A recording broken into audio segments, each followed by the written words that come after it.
啊，等一下，你看不出那是个兔子吗？上面的那2个耳朵那么明显。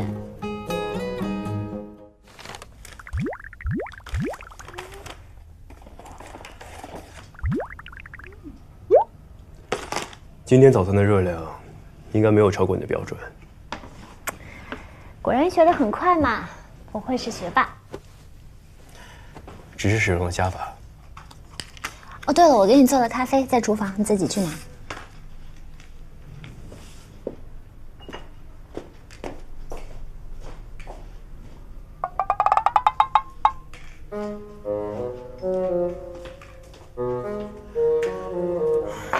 我觉得我有点亏。什么？不远千里带早餐过来，咖啡还要自己去拿。那个咖啡可是我自己煮的，好吗？我还在上面给你画了图案呢。虽然看不出是什么，但是心领了。啊，等一下，你看不出那是个兔子吗？上面的那2个耳朵那么明显。啊？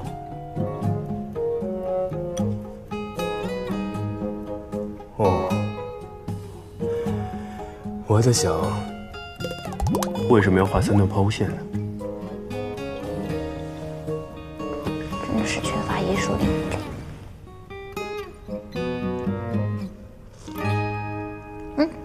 那我们今天还要5为5匹配吗？你玩这么多天，自己喜欢哪些英雄？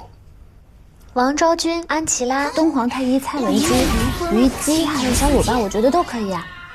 但是我最喜欢的还是诸葛亮和李白，因为侠骨最帅。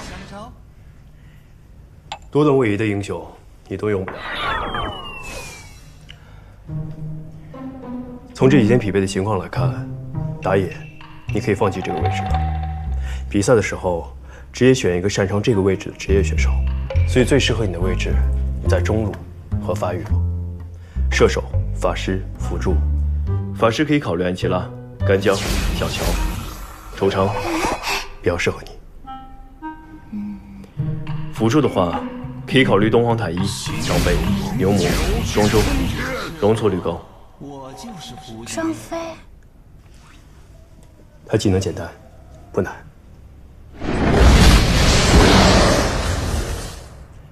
射手的话，你比较喜欢虞姬。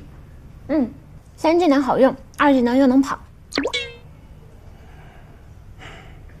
你跑起来的确很快。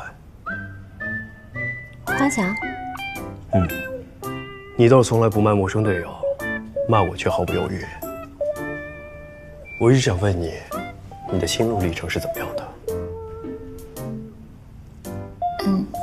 大概是信任。谢谢。